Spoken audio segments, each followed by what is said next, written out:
जादुई गुफा में कैद राजकुमारी का रहस्य। बहुत समय पहले अमरावली पर्वत की ऊंची और रहस्यमयी पहाड़ियों के बीच एक घना जंगल था। उस जंगल के बीचों बीच एक प्राचीन गुफा थी जिसे लोग जादुई गुफा के नाम से जानते थे। गांव के बूढ़े लोग कहते थे कि उस गुफा में सदियों पुरानी मायावी शक्तियाँ छिपी हुई है। रात होते ही गुफा से नीली रोशनी निकलती, अजीब फुसफुसाहट सुनाई देती और कभी कभी ऐसा लगता मानो कोई जोर से रो रहा हो। डर के कारण कोई भी उस गुफा के पास जाने की हिम्मत नहीं करता था। उसी राज्य में राजा वीरेंद्र का विशाल महल था। राजा की एक बेटी थी, राजकुमारी अनाया। अनाया सिर्फ सुंदर ही नहीं बल्कि बहुत दयालु और बुद्धिमान भी थी। वो अक्सर गरीबों की मदद करती और जंगल के जानवरों को खाना खिलाने जाती थी। पूरे राज्य के लोग उससे बहुत प्यार करते थे। एक दिन राजकुमारी अपनी सहेलियों के साथ जंगल घूमने गई। तभी उसे दूर पहाड़ियों की तरफ चमकती हुई रोशनी दिखाई दी। उसकी सहेलियां डर गई, लेकिन अनाया बहुत जिज्ञासु थी।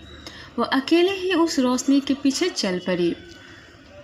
धीरे धीरे उस रहस्यमय गुफा तक पहुंच गई।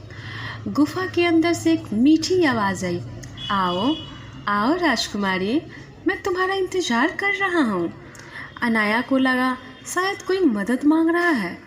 जैसे ही वो अंदर गई, अचानक गुफा का दरवाज़ा जोर से बंद हो गया। चारों तरफ अंधेरा फैल गया और तभी एक भयानक हंसी गूंजी, हा हा हा हा हा, आखिर तुम आ ही गई। सामने काले कपड़ों में एक दुष्ट जादूगर खड़ा था। उसकी आंखें लाल थी और हाथ में चमकती हुई जादुई छड़ी भी थी। उसने कहा, मैंने तुम्हें यहाँ इसीलिए बुलाया है क्योंकि तुम्हारे अंदर एक दुर्लभ शक्ति है। तुम्हारी रोशनी से मैं पूरी दुनिया पर राज कर सकता हूँ। राजकुमारी डर गई, लेकिन उसने हिम्मत नहीं हारी। जादूगर ने उसे लोहे की जंजीरों से बांधकर गुफा के सबसे अंदर वाले हिस्से में कैद कर दिया। जब शाम तक राजकुमारी वापस महल नहीं लौटी तो पूरे राज्य में हड़कंप मच गया।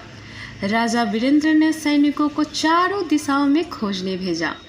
कई दिनों तक खोजबीन हुई, लेकिन राजकुमारी का कोई पता नहीं चला। तभी एक दिन महल में एक बूढ़ा साधु आया। उसकी लंबी सफ़ेद दाढ़ी थी और आंखों में अजीब चमक थी। उसने राजा से कहा, राजकुमारी जिंदा है, लेकिन वह जादुई गुफा में कैद है। वहां तक पहुंचना आसान नहीं।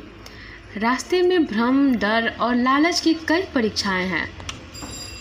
राजा दुखी होकर बोले, कौन मेरी बेटी को वापस ला सकता है? तभी सभा में खड़ा एक युवक आगे आया। उसका नाम अर्जुन था। वो एक गरीब किसान का बेटा था, लेकिन बहुत साहसी और ईमानदार था। उसने कहा, महाराज, मैं राजकुमारी को वापस लाऊंगा। अगली सुबह अर्जुन तलवार और मसाल लेकर अपनी यात्रा पर निकल पड़ा। घने जंगल में अजीब आवाज़ें गूंज रही थी। पेड़ों की शाखाएं ऐसी हिल रही थी जैसे कोई उसका पीछा कर रहा हो। कई घंटे चलने के बाद आखिरकार उसे वह गुफा दिखाई दी। गुफा का दरवाज़ा काले पत्थरों से बना था और उसके ऊपर चमगादड़ उड़ रहे थे। जैसे ही अर्जुन अंदर गया, ठंडी हवा चलने लगी। अचानक उसके सामने आग की एक विशाल नदी प्रकट हुई। आग इतनी तेज थी कि उसे लगा अब वो आगे नहीं जा पाएगा। तभी उसे साधु की बात याद आई, डर सिर्फ एक भ्रम है। अर्जुन ने साहस करके आगे कदम बढ़ाया। जैसे ही उसने कदम रखा, आग की नदी गायब हो गई। वो समझ गया कि गुफा उसके डर से खेल रही थी। आगे बढ़ने पर उसने सोने चांदी का ढेर दिखाई दिए। हीरे मोती चमक रहे थे। तभी एक आवाज़ आई, ये सब तुम्हारा हो सकता है, बस वापस लौट जाओ। लेकिन अर्जुन ने लालच नहीं किया। उसने कहा, मैं यहाँ धन लेने नहीं बल्कि राजकुमारी को बचाने आया हूँ। अचानक पूरा खजाना धुएं में बदल गया। अब अर्जुन गुफा के सबसे गहरे हिस्से में पहुँच चुका था। वहाँ उसने राजकुमारी अनाया को जंजीरों में कैद देखा। वो बिल्कुल कमज़ोर हो चुकी थी, लेकिन उसकी आंखों में उम्मीद बाकी थी। अर्जुन, सावधान! राजकुमारी चिल्लाई। तभी गुफा कांपने लगी। दुष्ट जादूगर प्रकट हुआ। उसने अपनी छड़ी घुमाई और बड़े बड़े पत्थर अर्जुन की ओर उड़ने लगे। अर्जुन तेजी से बचता हुआ आगे बढ़ा। तभी उसकी नज़र दीवार पर टंगी एक चमकती तलवार पर पड़ी। जैसे ही उसने तलवार उठाई, पूरी गुफा रोशनी से भर गई। तलवार में किसी पवित्र शक्ति का वास था। जादूगर गुस्से से चिल्लाया, नहीं, यह सत्य की तलवार है।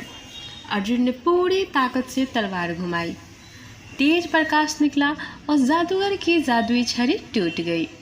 जादूगर दर्द से चीखने लगा और धीरे धीरे काले धुएं में बदलकर गायब हो गया। उसी पल राजकुमारी की जंजीरें टूट गई। गुफा की दीवारें हिलने लगी। राजकुमारी ने अर्जुन का हाथ पकड़ा और दोनों तेजी से बाहर की ओर भागे। जैसे ही वे गुफा से बाहर निकले, गुफा अचानक ढह गई। राजकुमारी ने अर्जुन को एक बड़ा रहस्य बताया। उसने कहा, यह गुफा पहले एक अच्छे जादूगर की थी। वो अपनी शक्तियों से लोगों की मदद करता था, लेकिन उसके शिष्य ने लालच में आकर उसे धोखा दिया और गुफा पर कब्जा कर लिया। वहीं बाद में दुष्ट जादूगर बन गया। दोनों सुरक्षित महल लौट गए। पूरे राज्य में खुशी की लहर दौड़ गई। राजा वीरेंद्र ने अर्जुन को गले लगा लिया और कहा, तुमने सिर्फ मेरे बेटे ही नहीं, पूरे राज्य को डर से आज़ाद किया है। राजा ने अर्जुन को राज्य का सबसे बहादुर योद्धा घोषित किया। धीरे धीरे अर्जुन और राजकुमारी अनाया एक दूसरे को पसंद करने लगे।